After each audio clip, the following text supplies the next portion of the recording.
Donc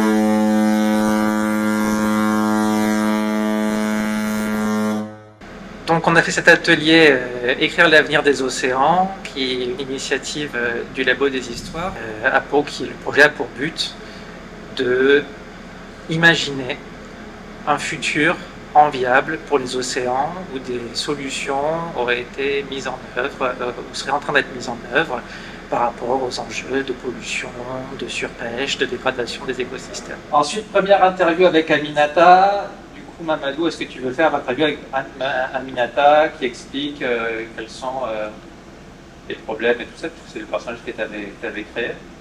D'accord. Ok, très bien. Ensuite, interview de Mathis, tu peux le faire, Faïza. Ouais. Et on peut interviewer Fatou, qui est une poissonnière qui, du coup, voudrait avoir une pêche voudrait vendre des poissons qui respectent mieux l'environnement, mais elle a du mal à trouver des pêcheurs. Quelqu'un qui aime bien ce métier, du coup j'ai un ami qui vend aussi des poissons, mais il vend son bateau. Là, je suis en train de faire des recherches concernant les journalistes qui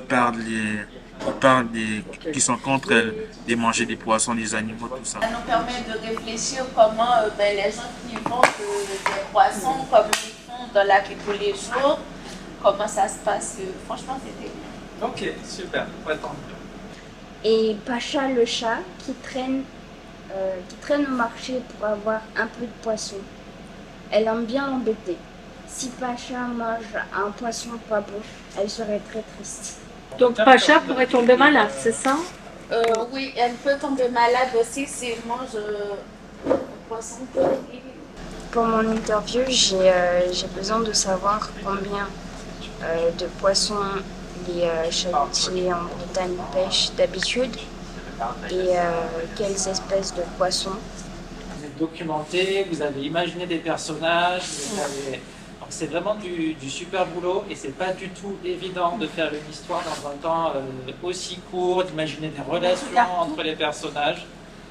Donc c'est très très chouette et en plus je trouve que vous avez été un groupe super agréable. C'était très très chouette d'échanger avec vous, plein d'idées, de spontanéité, de curiosité pour le sujet. C'était très chouette pour moi.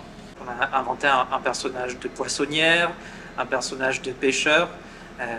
La fiction, elle permet, même quand on lit, de travailler l'empathie, de se mettre à la place de quelqu'un d'autre.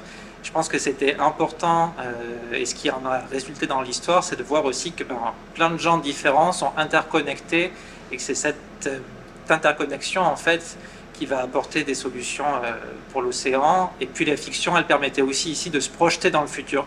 C'est pas facile à faire des projections dans le futur quand on essaye de deviner la réalité. Et avec la fiction, on s'autorise plus facilement à s'imaginer comment les choses pourraient être différentes.